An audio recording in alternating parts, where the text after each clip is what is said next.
Célébration ce 25 avril de la Journée mondiale de lutte contre le paludisme. À Ziguinchor, difficile de faire la situation de cette maladie à cause de la rétention d'informations sanitaires par les prestataires. Toutefois, selon les données de surveillance d'octobre à décembre 2023, 189 cas de palu ont été enregistrés.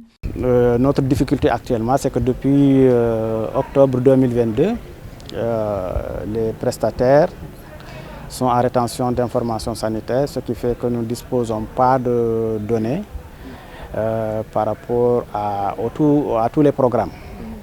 Maintenant, il y a quelques données de surveillance que nous enregistrons.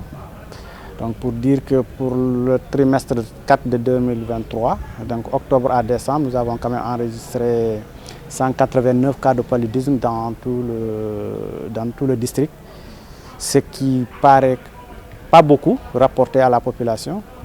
Et pour le trimestre 1 de 2024, c'est-à-dire de janvier à mars, nous avons enregistré 37 cas de palu. Donc vous voyez un peu, alors que nous avons 39 points de prestation, ça veut dire qu'il n'y a même pas un cas par structure. En tout cas pour ce qui est enregistré dans les postes de santé et saisi dans le cadre de la surveillance. Aujourd'hui, le palu pose moins de problèmes à Ziguinchor grâce à plusieurs stratégies développées par les acteurs de la santé. La distribution de moustiquaires, la disponibilité des intrants, la sensibilisation pour orienter, pour que les gens utilisent précocement les services en cas de fièvre.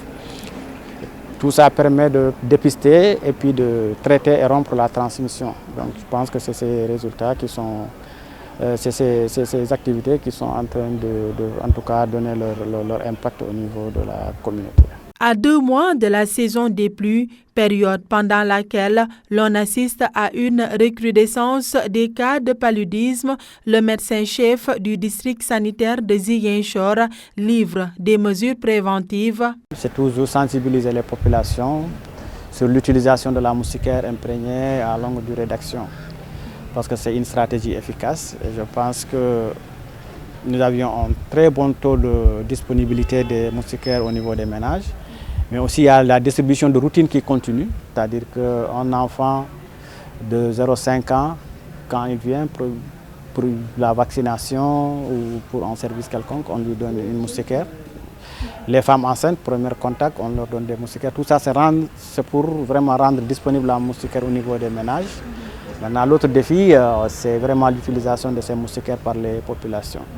Le reste, c'est l'assainissement, la lutte antivectorielle. Donc, on commence par déjà ne pas avoir des flaques d'eau au niveau des ménages, avoir la moustiquaire.